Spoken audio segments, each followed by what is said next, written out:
오늘 여러분과 함께 나눌 말씀은 바울의 회심에 대해서 이렇게 같이 좀 나누겠습니다. 제가 아까 광고 시간에 잠깐 얘기를 하다 빼놓는 게 있는데, 우리 그 박승업 선교사님이 감사하게도 그 금요일 날 우리 그 보물찾기 전도하면서 다시 예언이 열렸대요. 그래가지고 우리 그날 그 공항에 가는 날도 계속 주님이 자기에게 이렇게 말씀하신 게 막 들린다고, 그러면서 너무 감사하다고. 할렐루야. 예. 그래서 너무 감사합니다. 그래서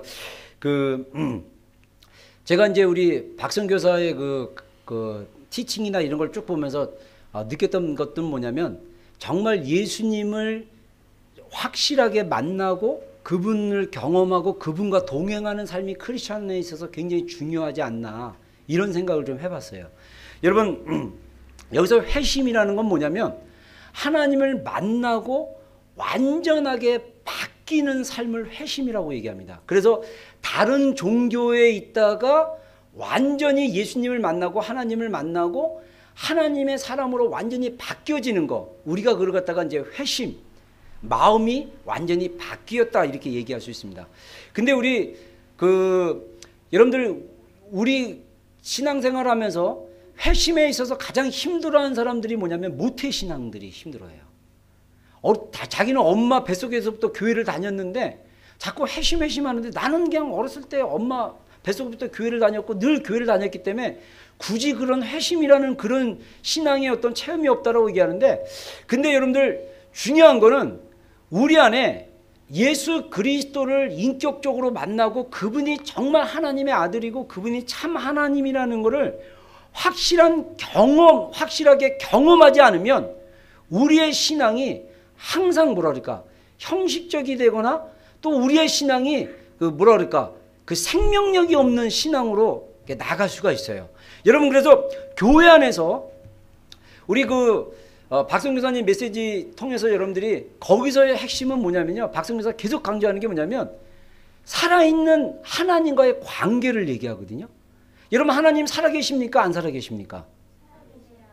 하나님 살아계신 분이에요. 살아계신 이분이 우리를 만나 주셔요. 그리고 우리와 대화도 하시고, 더 나가서 이분이 우리를 사랑한대. 그냥 사랑하는 게 아니라 내가 너를 얼마나 사랑한지를 아니, 그러면서 하나님의 아들이신 예수 그리스도가 하나님을 얼마나 사랑하신지를 그분이 우리에게 보여주셔요. 근데 그거에 대한 증거가 첫 번째 성경에 써 있어요. 그래서 성경은 다른 말로 얘기하면 하나님이 우리를 향한 하나님의 연애 편지예요. 얼마나 우리를 사랑한지 하나님이 구굴절절히 수천 년의 기간을 통해서 수백 명의 선지자들을 통해서, 물론 성경에 나와 있는 저자는 보통 몇십 명이라고 얘기는 하지만 수십 명의 성경에 나와 있는 수천 년의 시간을 통해서 오늘 지금 우리에게 뭐를 얘기하고 있냐면, 하나님이 내가 너를 얼마나 사랑하는지 아니? 너와 나와 함께 사랑을 나누며 나가자. 이게 바로 성경의 어떻게 보면 핵심이라고 이야기할 수 있습니다. 여러분, 그래서 우리 안에 뭐가 필요하냐면요, 사도 바울처럼, 이 사도 바울이 다메섹 도상에서 예수 그리스도를 완전히 경험을 해요. 그리고 나서 사도 바울의 삶이 완전히 바뀌는 것을 우리가 볼 수 있습니다. 물론 사도 바울의 어떤 회심은 굉장히 초자연적이고, 초자연적이라는 건 뭐냐면 어떤 기적과 같은 일들이 일어났다는 거예요. 그런 기적과 같은 일어나는 특별한 케이스의 회심이지만, 그럼에도 불구하고 사도 바울의 회심을 통해서 우리의 어떤 그 구원의 회심에 대한 좋은 교훈들이 있기 때문에, 저는 사도 바울의 회심을 통해서 여러분들과 좀 여러분의 구원의 회심에 대한 얘기를 좀 같이 좀 나누기를 원해요. 여러분, 먼저 우리가 알아야 될 게 뭐냐면, 사도 바울은 원래 이름이 사울이었어요. 사울하면 또 생각나는 인물, 구약에 나와 있죠. 왕, 그렇죠? 사울왕. 알고 있는데 모른 채 하는 거죠. 그 사울왕이라는 인물이 구약에 나옵니다. 그 사울왕이라 신약에 나오는 사울이랑은 동일한 이름이지만 인물은 다른 거죠. 근데 이 사울은 원래 보면 요즘 말로 얘기하면, 요즘식으로 표현하자면 사울은요 모태신앙이었어요. 왜냐하면 다른 사울의 서신서를 보면, 성경에 보면 뭐라고 나오냐면, 나는 날 때부터 바리새인이었다. 그러니까 이 사울의 아버지는 열심히 있는 바리새인이었어요. 요즘 말로 얘기하면 여러분들 교회 장로님 같은 분들이었어요. 그래서 사도 바울의 아버지는 장로님 같은 바리새인이었고, 태어날 때 여러분들 유대인들 삶을 보면요, 종교에 열심히 있는 사람들은 특별하게 삽니다. 옷도 특별하게 입어요. 그래서 예수님 시대 때 바리새인들 복장이 일반 여느 사람들이 입는 옷이 아니라 특별한 어떤 복장이 있었어요. 그러듯이 태어날 때부터 그 바리새인의 집안에서 태어났기 때문에 율법 훈련을 얼마나 철저히 시켰냐면, 또 아버지가 그 하나님의 말씀을 잘 가르치겠다고 얼마나 철저하게 시켰냐면, 가말리아 문화라고 요즘 말로 얘기하면 최고의 대학에 가서 거기서 공부를 시켰어요. 그리고 가문이 좀 돈이 있거나 아니면 재력이 좀 있나 봐요. 왜냐하면 사도 바울은 태어날 때부터 로마 시민권자라고 그랬어요. 그래서 우리가 사도행전 그 안쪽에 나중에 보면 로마 백부장이 사도 바울을 막 채찍으로 때리니까, 그때 포로로 잡혔을 때, 복음 전한다고 잡혔을 때 바울이 너는 로마 시민권자를 갖다가 법 분명한 그 로마법에 저촉도 안 되는데 채찍질하냐? 그랬더니 로마 백부장이 네가 로마 시민권자냐? 그러면서 나는 이 로마 시민권을 받기 위해서 돈을 많이 주고 시민권을 샀는데, 막 이렇게 얘기해요. 그러니까 사도 바울이 나는 날 때부터 로마 시민권자다, 이렇게 얘기를 해요. 그 얘기는 사도 바울이 기길리아 다소 출신이지만 그의 집안이 로마와 관련된, 그래서 많은 재력이 있었던 집안이 아니었나. 요즘 말로 얘기하면 엄청 잘 나가는 집안의 엘리트 자녀였어요. 그리고 사도 바울이 불신자가 아니었어요. 하나님을 아는 사람이었어요. 하나님을 알되 그 열심이 얼마나 특심했냐면요, 예수님 믿는 크리스천들을 핍박하는 것을 하나님이 기뻐하시는 일로 착각하면서 열심을 냈던 사람입니다. 그래서 우리가 읽었던 사도행전 9장 전에 그 8장 7장 뒤에서 8장 1절로 가면요, 어떤 이야기가 나오냐면, 7장에 나오면 그 예루살렘 교회 최초의 순교자인 스데반이 나옵니다. 스데반은 안수 집사입니다. 이 스데반이 복음을 전하다가 이 유대인들에 의해서 돌에 맞아 죽어요. 이 돌에, 그때 당시 예수님 당시에 돌을 던져서 사람들을 갖다가 이 투석 사형이라고 그러나요? 지금 이슬람에서도 이게 돌로 쳐서 지금 죽이는 일이 아직 있는데, 이 돌로 쳐서 죽일 때는 율법에 의하면 증인들이 있어야 돼요.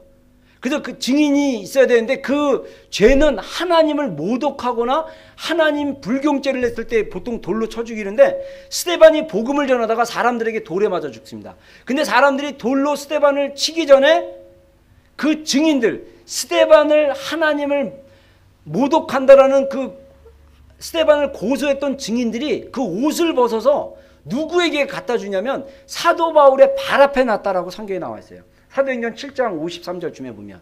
그래서 사도 바울의 발 앞에 자기가 입었던 옷을 증인들이 누면서 이 스데반은 돌에 맞아 죽게 합당하다. 그래서 돌을 들어서 이 돌을 던져서 스데반을 돌로 쳐서 죽이는 그 현장에 사도 바울이 어떤 증인으로, 그래서 어떤 법적인 권한을 가진 권세 있는 사람으로 증인이 됐어요. 그 정도로 열심히 했어요. 오늘 우리가 또 읽었던 본문 한번 다시 한번 보겠습니다. 사도행전 9장 1절. 그리고 나서 사도 바울이 어떻게 합니까? 사울이 주의 제자들에 대하여 여전히 유혹과 살기가 등등하여 대제사장에 가서 담에서 여러 회당에 가져갈 공문을 청하니, 이는 만일 그 도를 따르는 사람을 만나면 남녀를 막론하고 결박하여 예루살렘으로 잡아오려 함이라. 여러분, 이때 당시, 근데 우리가 보통 사람을 체포할 때 요즘 말로 얘기하면 법적 용어로 사법권이라고 얘기해요. 여러분들 아무나, 만약에 여러분들이 뉴질랜드 이 길거리 이렇게 다니는데 아무나 당신을 체포하겠습니다. 그래서 수갑 가지고 와서 딱 체포한다고 여러분들 체포가 당합니까? 아니죠. 누가 우리를 체포할 수 있습니까? 경찰. 그죠? 판사가 체포할 수 있어요? 아니죠. 사법권을 가진 사람이 체포할 수 있어요. 법법 행위를 한 사람에 의해서.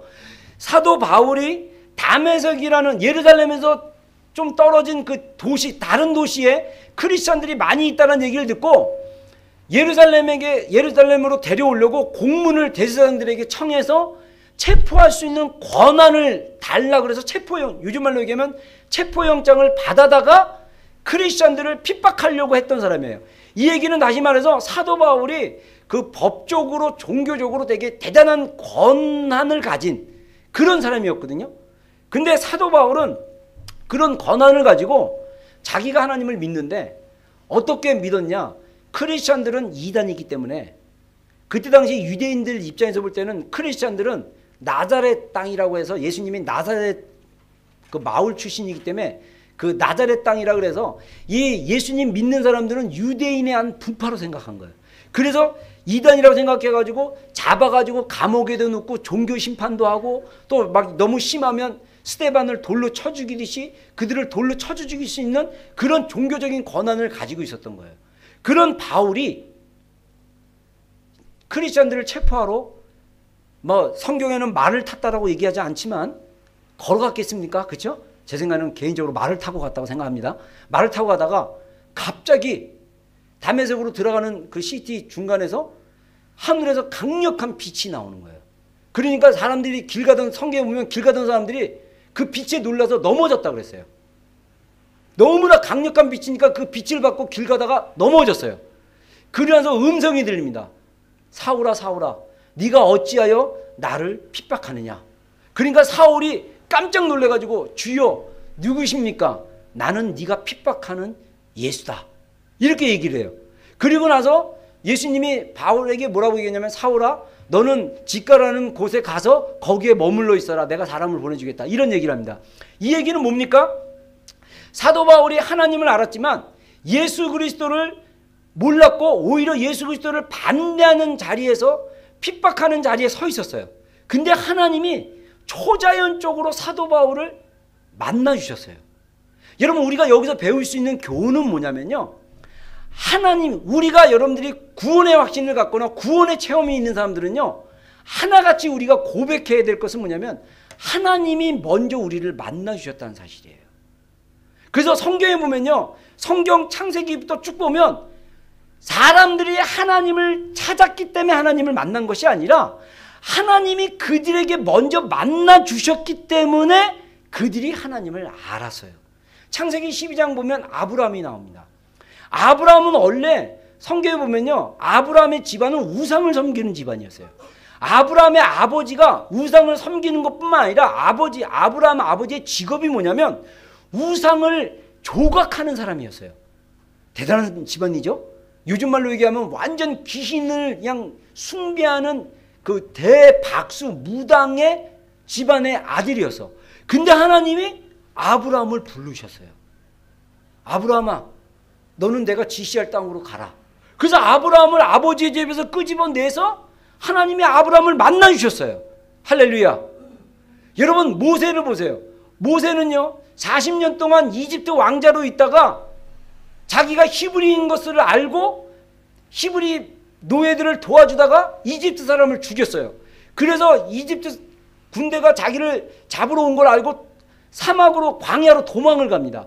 그래서 40년 동안 목동으로 아주 진짜 비참한 그런 낮아진 삶을 살다가 80년 됐을 때 광야에서 40년이 딱 지나고 그의 나이 80년 정도 됐을 때 하나님이 호렙산에서 모세가 있는 그 산에 가셔서 가시떨기 나무를 통해서 하나님이 모세를 부르시는 것을 볼 수 있어요. 여러분 여기서 우리가 배울 수 있는 교훈이 뭐냐면 우리가 하나님의 구원을 받고 회심하는 모든 과정이 하나님이 먼저 우리를 만나주셨다는 거예요. 이것이 각 개인마다 경험이 다르고 환경이 다르고 어떤 사람은 뭐 저는 모태신앙인데 어떻게 교회 다니다 보니까 제가 하나님 만나고 뭐 이렇게 거듭났어요. 이렇게 할 수 있어요. 다 각양이 몇천 가지 몇만 가지로 경험이 다르고 하나님을 만난 경험이 다 다르지만 그 하나님을 만나는 결정적인 순간의 주도권 그 선택은 바로 뭐냐면 하나님이 그 주도권을 가지고 우리에게 만나 주신다는 사실입니다. 그래서 요한복음에 예수님이 요한복음 15장에 뭐라고 그러냐면요 너희가 나를 택한 것이 아니고 내가 너희를 택하여 세웠나니 이렇게 얘기해요. 예수님의 제자들도요 제자들이 예수님 제자 되겠다라고 만나간 게 아니에요. 여러분 예수님을 따르던 많은 사람들이 있습니다. 거기서 특별히 예수님이 12 제자를 뽑을 때 예수님이 밤을 새워가며 기도하신 다음에 제자들을 따로 부르셔서 12명의 사도와 제자들을 세우세요. 여러분 마찬가지예요. 여러분 우리가 하나님을 만났을 때 내가 뭐 이렇게 해서 누구를 통해서 이렇게 해서 교회 다니게 됐는데 난 그래서 하나님 만났어 이렇게 생각할 수 있지만 사실 그 사람을 통해서 교회를 나왔다가 하나님을 만났던, 어떻게든 하나님을 만났던, 중요한 것은 뭐냐면 하나님이 먼저 여러분을 알고 여러분을 만나 주셨다는 사실을 여러분들이 기억해 하셔야 돼요. 여러분, 제가 옛날에 우리 교회에서 옛날에 YM 그 화요 모임을 했었어요. 그때 제가 그 모임에 몇 번 참석했었는데, 그때 그 예수전도단 그 서울 대표 간사인가 그분이 이제 안식년에서 오셨다가 메시지를 전했는데, 그분 간증 듣고 제가 깜짝 놀랐어요. 이분이 고3 때 딱 1년 교회를 친구 따라 나갔대요. 근데 친구 따라 1년을 다녔지만 그냥 놀러 다녔대요. 그냥 여자 뭐 이렇게 교회 여자 있다, 자매들이 있다니까 뭐 자매들을 이렇게 좀 만나도록 좀 다니고 이랬다가 군대를 가게 됐대요. 군대를 가가지고 훈련선과 이렇게 자대 배치 받아서 이렇게 그 붙인 몸을 이렇게 아주 막 내무 검열을 딱 하는데, 갑자기 그 내무반장이 딱 나오더니, 야, 너희 중에 예수 믿는 놈들 있으면 튀어나와! 막 그랬대요. 그때 사람들이 다 무서워가지고 좋은 일로 부른 게 아니고, 이제 막 예수 믿는 사람들 핍박하려고 어떤 고참이 막 내무반장 같은 사람이 너희 중에 예수 믿는 놈들 있으면 나와! 그랬는데 한 명도 안 나가더래요. 근데 그 간사님이 고3 때 1년 놀러 교회를 다녔는데 군대 가가지고 안에서 음성이 들리래요. 네가 예수 믿는 사람이잖아. 나가. 그러더래요. 그리고 이분이 깜짝 놀랐대요. 자기는 교회 다닐 때 정말 열심도 없고 막 그런데 갑자기 안에서 음성이, 야, 너 예수 믿는 사람이니까 나가. 그래가지고 이분이 자기도 모르게 뛰쳐나갔대요. 그 음성 듣고. 뛰쳐나가가지고 이제 뭐 맞았는지 어떤지 그 이유는 잘 모르겠지만, 그래서 자기가 거기서 은혜를 받아가지고 군대에서 열심히 교회를 다니다가 나중에 이제 선교단체 간사가 되는 거예요. 여러분, 하나님의 구원의 방법은요, 너무 놀랍고 달라요. 정말 여러분들 만약에 여러분들이 예수 그리스도를 인격적으로 믿고 여러분들 안에 구원의 확신이 있다면, 여러분들의 그 구원의 확신과 회심이 하나님의 주도적인 하나님의 주권에 의해서 만났다는 사실을 기억하는 여러분이 되기를 바랍니다. 여러분, 다양해요. 저도 여러분들 늘 간증했지만 제가 어떻게 하나님 만났습니까? 1년 동안 고3 때 교회 다니다가 산에 올라가서 기도하다가 하나님 만났잖아요. 근데 여러분들 중요한 게 뭐냐면, 제가 나중에 되돌아서 제 인생을 되돌아서 보니까 하나님이 여러 번 기회를 줬다라는 거예요. 제가 초등학교 때, 저희 집안은 교회를 다니는 집안이 아니고 완전히 불교 집안이었습니다. 초등학교 때 주일학교를 다녔었어요. 그리고 주일학교 다녔다가 거기서 연극까지 했어요. 아마 모르죠. 하나님이 기회를 저는 준 거라고 생각해요. 그 기회를 줘서 거기에 초등학교 때 주일학교 동네 그 장로교회를 다녔을 때, 그 주일학교 여름성학교 막 초코파이 주고 그러니까 그 어렸을 때 배고프면 시절에 그 초코파이 얻어먹으려고 막 교회 나가 그랬을 때, 누군가 거기서 교사나 누군가가 잘 잡아주고 계속적으로 했으면 나는 어떻게 보면 초등학교 때부터 예수님을 알 수도 있었을 거예요. 근데 하나님이 그런 주도권적인 방법을 가지고 했지만은 제가 그렇게 그 찬스를 놓쳤어요. 또 고등학교 1학년 때인가 친구가 또 정릉 쪽에 있는 한 장로교회 가가지고요, 학생부 예배 갔더니 장미꽃 따라주고, 그냥 나오라 그래가지고 얼떨결에 나갔더니 장미꽃 하나 딱 이렇게 달아주고, 새신자라고 볼펜 하나 주고, 그래서 그 다음 주일날 또 교회 안 갔죠.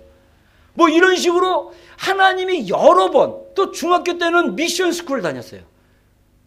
여러분, 여러 번 제 인생에 되돌아보면 여러 번 하나님이 나를 만나주려고 했지만 나의 반응이, 하나님을 만나는 반응이 별로 없었지 않았나라는 생각이 들어요.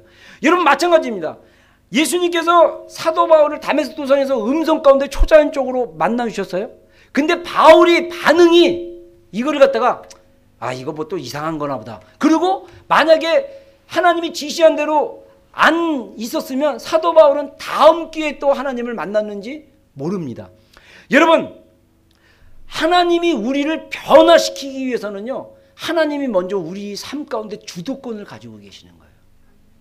여러분, 하나님은요, 여러 가지 방법으로 우리에게 만나시려고 하나님이 여러 가지 방법으로 우리에게 말씀하고 있어요. 여러분, 우리가 여기서 반응을 해야 돼요. 반응. 하나님이 우리에게 말씀하시고 찾아오시고 우리에게 다가왔을 때 우리가 사실은 바울처럼 반응을 하는 게 필요합니다. 오늘 성경에 보니까 바울이 어떻게 반응합니까? 우리 한번 본문 보겠습니다. 6절 한번 보겠습니다. 6절 한번 읽겠습니다. 시작.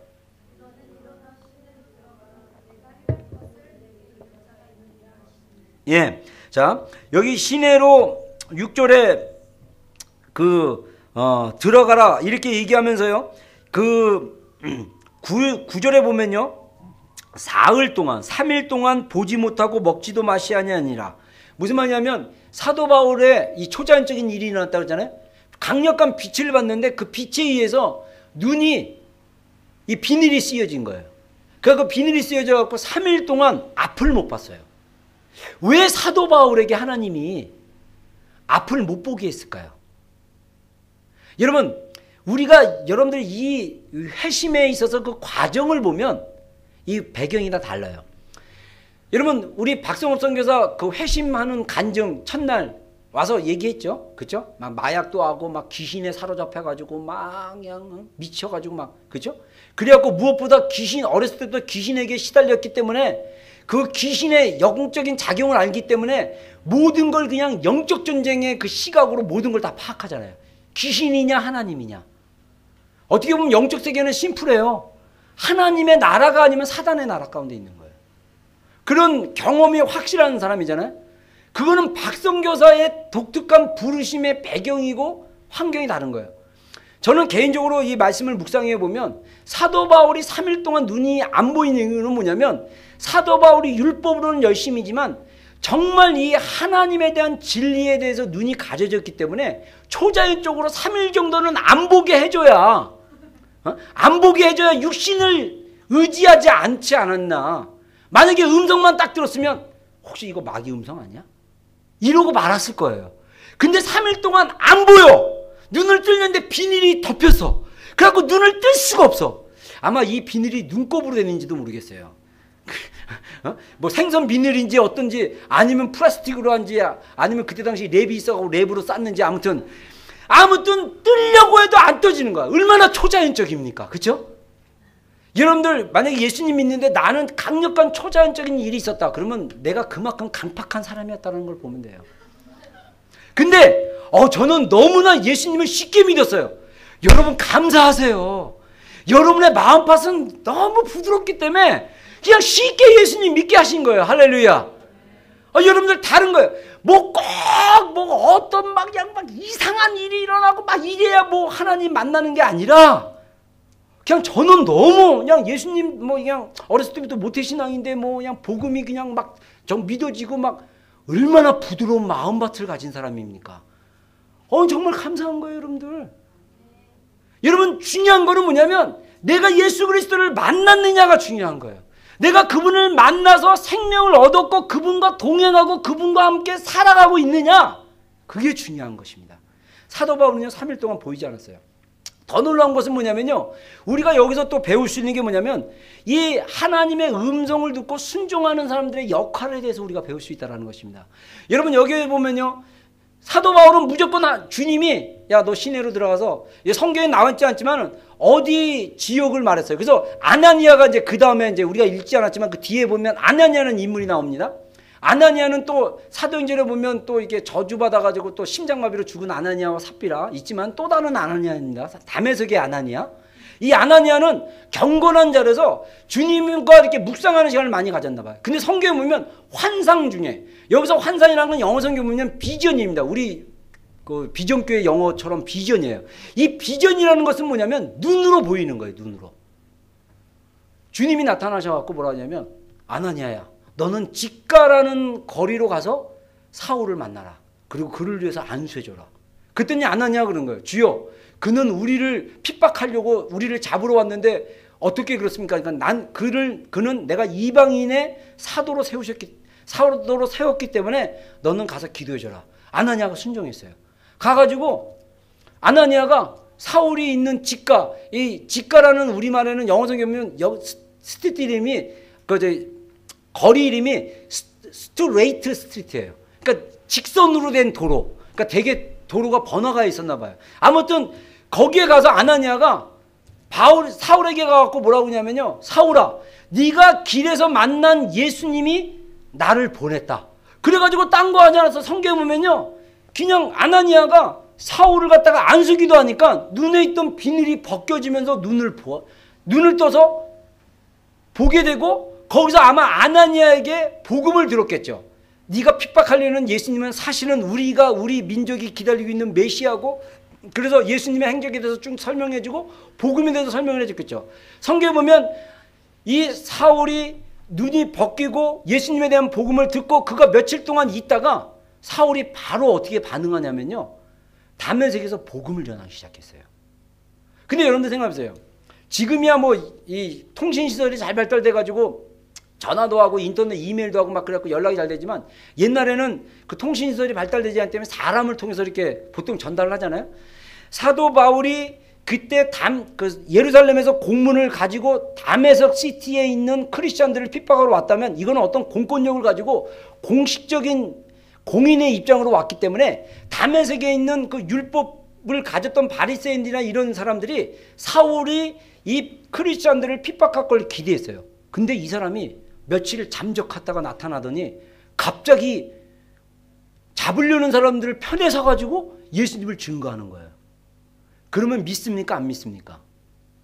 여러분, 원래 예수쟁이들은 괜찮은데 잘 내 편에 있다가 갑자기 확 변해가지고 막 이러면 되게 밉잖아요. 그렇죠? 내 입장에서 봤을 때. 그래가지고 이 다메섹에 있는 사람들이, 바리새인들이나 유대인들이 사울을 죽이려고 막 잡으러 다녔어요. 그리고 성경에 보니까 사울이 숨었어요. 숨어다가 이 성문을 다 잠그고 사울 그 인적상해갖고 포스터 다 돌려가지고, 성경에 보면 다메섹 성에서 광주리를 타고 성벽을 타고 도망갈 정도로.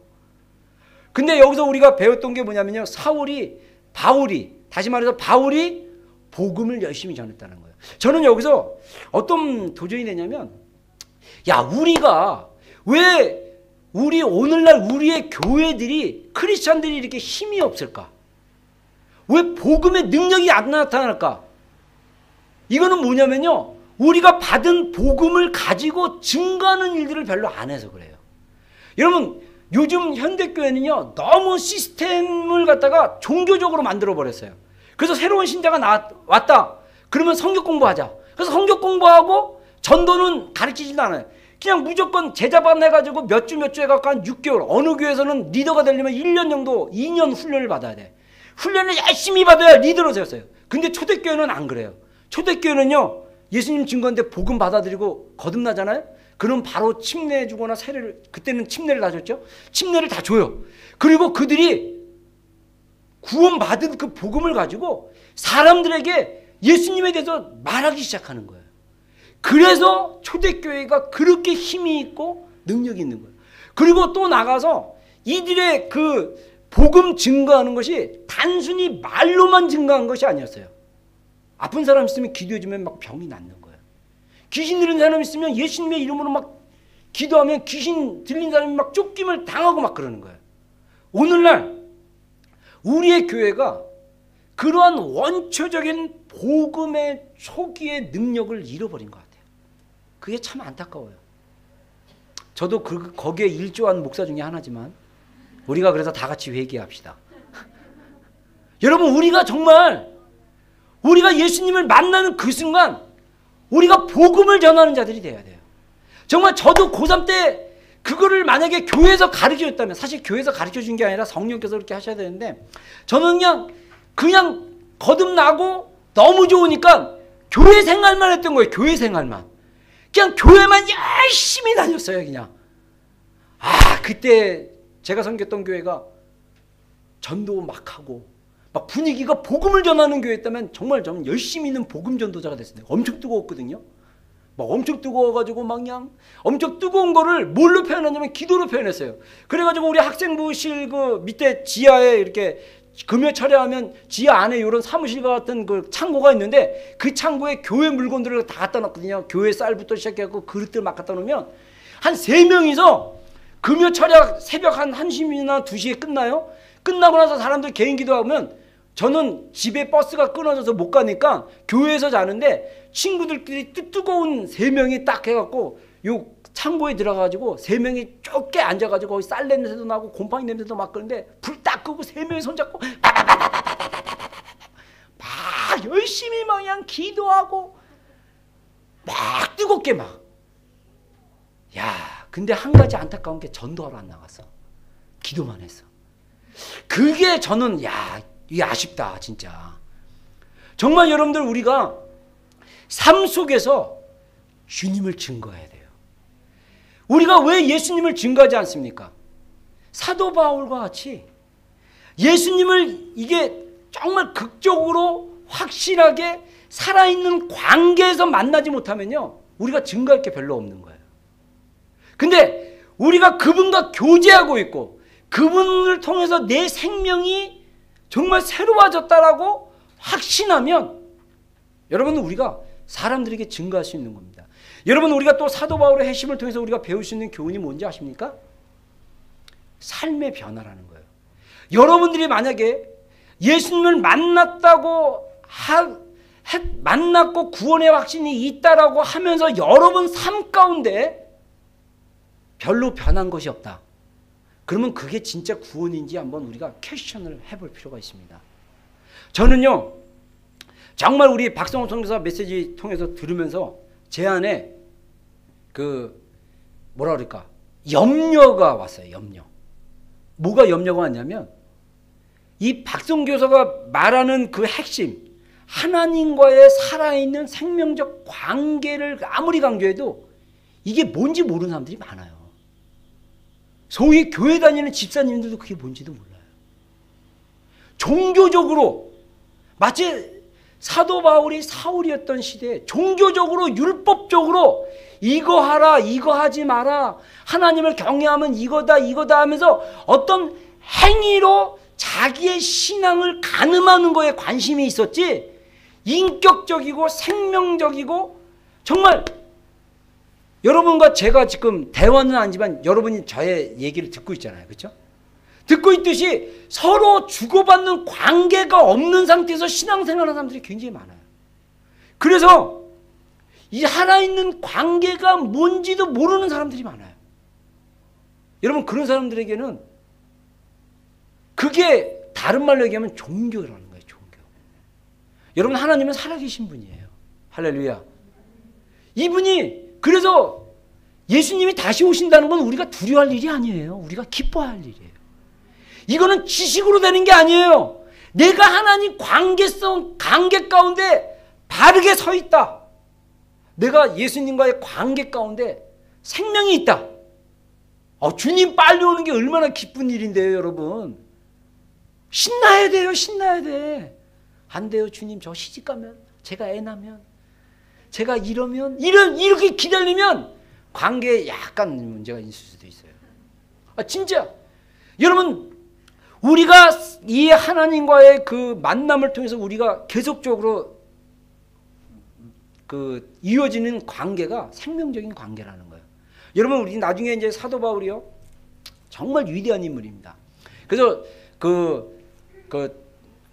기독교에 대해서 이제 우리가 이제 기독교 교회사를 배우거나 막 이런 걸 배우게 되면, 제가 신학교 다닐 때도 사도 예수님 다음으로 기독교에서 위대한 인물, 특히 신약 예수님의 제자들이나 예수님 이후의 위대한 인물을 손으로 꼽아라 그러면 베드로하고 바울하고 비까비까합니다. 여러분 알다시피 베드로는 예수님의 첫 번째 제자예요. 수제자라고 합니다. 첫 번째 제자. 근데 그 베드로보다 어떤 경우는 바울이 더 위대하다고 볼 수 있어요. 왜냐하면 우리가 가지고 있는 성경, 신약 성경이 27권인데 이 27권 중에 바울이 쓴 성경이 한 16권 정도 돼요. 바울 서신이라고 합니다. 대단하죠? 바울은요, 사도이면서 또 선교사였어요. 바울 생애에 3번의 선교 여행을 가면서 많은 지역에 복음을 전합니다. 그리고요, 바울은요, 선지자하면서 하나님의 말씀을 대언하고요, 바울이 경험한 그 영적인 경험, 그리고 바울이 요즘 말로 얘기하면 신학자예요. 신학자. 왜냐하면 이 히브리 말로 된 복음을 헬라 말로 바꿔놨어요. 여러분, 히브리어와 헬라는요 완전히 사상이 달라요. 여러분, 우리가 서양 영어랑 한국말이랑 완전히 다르잖아요. 그렇죠? 그래서 아직도 영어가 어렵거나 지금 뭐 영어가 편한 사람들은 축하하지만 영어가 아직 어렵거나 힘든 이유 중에 하나가 뭐냐면 영어적 사고방식과 한국적 사고방식이 다르기 때문입니다. 언어라는 것은요, 그 나라의 문화와 사고를 담아내는 그 통로이기 때문에 이 히브리적인 이 하나님의 복음을 헬라적으로 바꾼다는 것은 이거는 정말 어려운 과정이에요. 근데 그것을 하나의 문제 없이 흠없이 바꿨던 아주 대표적인 신학자가 바로 바울이에요. 그 위대했던 바울이 그 인생이 완전히 바뀌어졌던 그 인생의 터닝 포인트가 바로 예수 그리스도를 만나는 회심이었다는 것입니다. 여러분, 저는 여러분 안에 바울과 같은 그런 만남과 간증이 있었으면 좋겠어요. 그래서 여러분들에게 누군가가 너는 언제 예수님 믿었니? 그러면 여러분 그것이 너무 쉽게 그냥 나는 어느 때인데 모태신앙인데 나는 어느 때 그냥 예수님을 만났고 그 다음에 이렇게 인격적으로 만나고 그분과 교제하기 시작했어. 얼마나 좋아요. 그렇게 얘기해도 돼요. 나는 원래 불신자인데 막 그냥 하늘상 기도원 가서 3일 동안 기도하다가 하나님 만났어. 그것도 좋아요. 네? 여러분 어떻게 주님을 만났느냐? 그거 여러분 환경마다 다 다르기 때문에 누가 맞고 누가 틀릴 수 없어요. 중요한 것은 그것을 스타트로 시작해서 나의 관계가 예수님과 하나님과 나의 관계가 계속적으로 살아있는 관계로 이어지는 게 중요합니다. 그분과 살아있는 관계로 이어져야 돼요. 여러분 마지막으로 제가 하나 좀 나눌 그 인물이 하나 있는데 바나바입니다. 바나바. 교회 안에 바나바가 필요합니다. 이 바나바라는 원래 말의 뜻은 권위자라는 뜻이에요. 권위자는 뭐냐면 인커리지를 잘하는 사람이에요. 여러분 우리가 성경 이제 사도행전 9장 뒤에 이제 바나바가 딱 등장하는데 이 사도 바울이 예수님을 믿고 너무 극적으로 변했기 때문에 아까도 얘기했지만 그때 당시에는 통신 수단이 별로 안 발달되기 때문에 예루살렘 안에서는 아직까지 사도 바울이 교회를 핍박하고 예수님 믿는 자를 핍박하는 대적자였거든요. 그래서 사도들이 바울을 만나기를 꺼려했어요. 근데 그 사도 바울을 사도들과 예루살렘에 있는 사도들과 만날 수 있도록 누가 주선을 하냐면 바나바가 주선을 해요. 바나바가 사울이 바뀌어서 바울로 바뀌었다는 얘기를 듣고 바나바가 찾아가서 사도들 만남을 주선해줘요.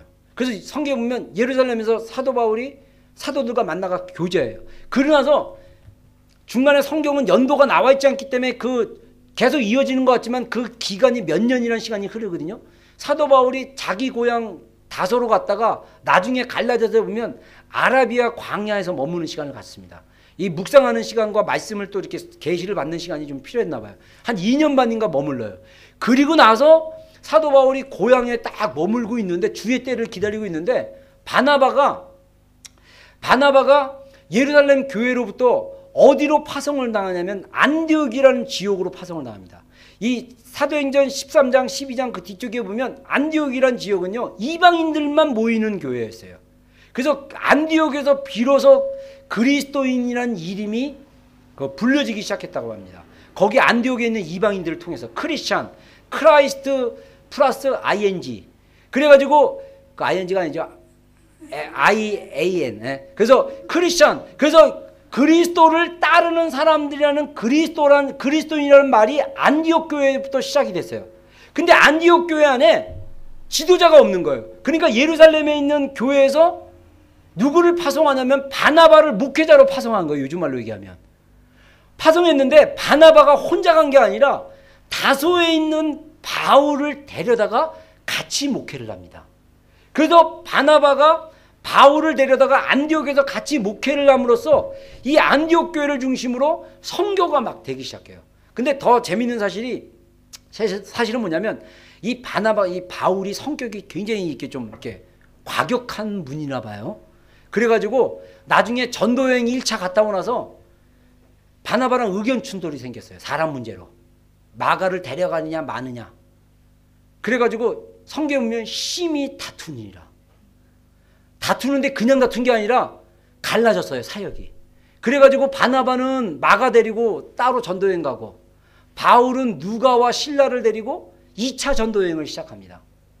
근데 이런 깨어진 관계에 있었지만 이 바울이 나중에 마가를 갖다가 다시 불러요. 디모데후서에 보면. 여기서 우리가 배울 수 있는 게 뭐냐면 바울이 회심하고 정말 하나님의 일을 할 수 있도록 돕는 사람들이 있었다라는 거예요. 여러분, 교회 안에는요, 바울 같은 사람도 있어야 되지만은 바나바 같은 사람들도 있어야 돼요. 바나바처럼 겉면한 사람들이 있어야 돼요. 제가 이제 우리 박성훈 선교사랑 우리 교회 이제 얘기를 쭉 했더니, 아유, 바나바가 많이 필요하겠네요. 이렇게 얘기하더라고. 근데 우리 교회는 바나바가 없고 바울들이 많은 것 같아요. 막. 바나바는 뭐냐면요, 건의하는 자예요.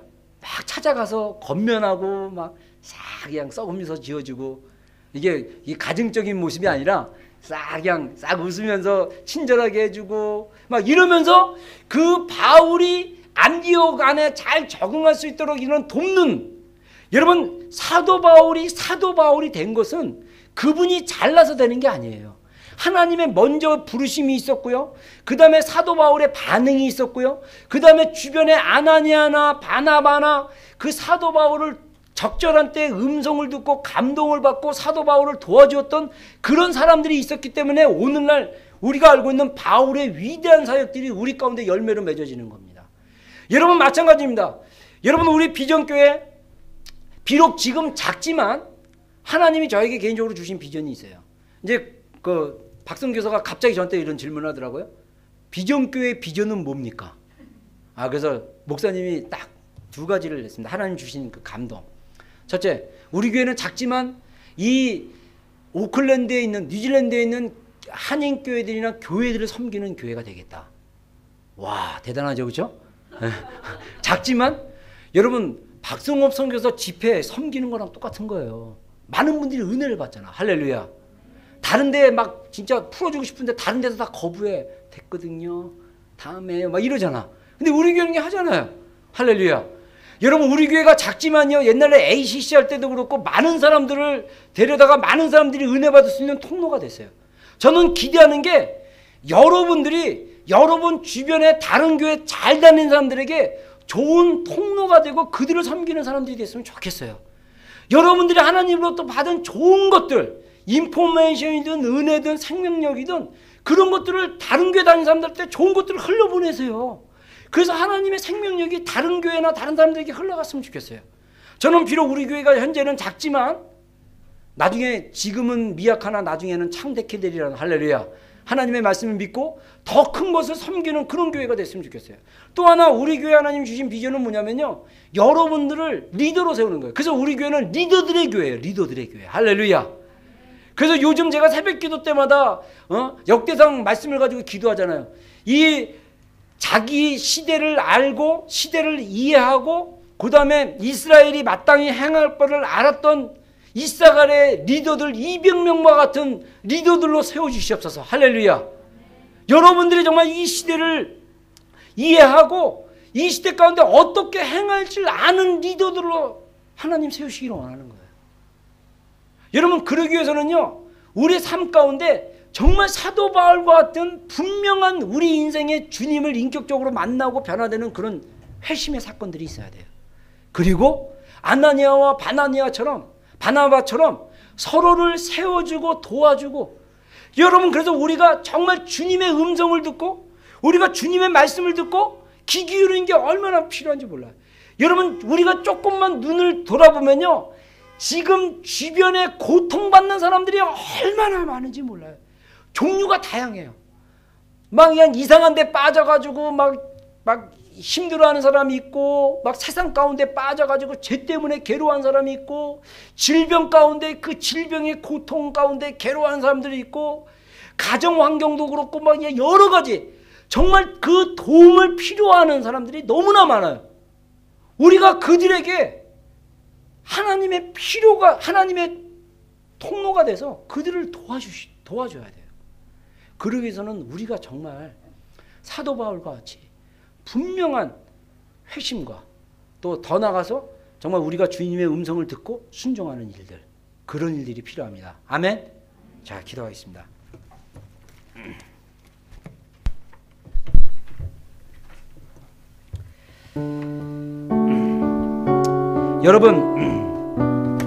여러분이 정말 다메섹 도상에서 사도 바울이 초자연적으로 예수님을 만난 것처럼 여러분들이 개인적으로 예수 그리스도를 인격적으로 그분을 알고 그분을 만나는 그런 사건이 굉장히 필요합니다. 그런 것이 없다라면 주님, 저에게 분명한 회심의 일들이 일어나게 해주십시오라고 좀 기도했으면 좋겠고요.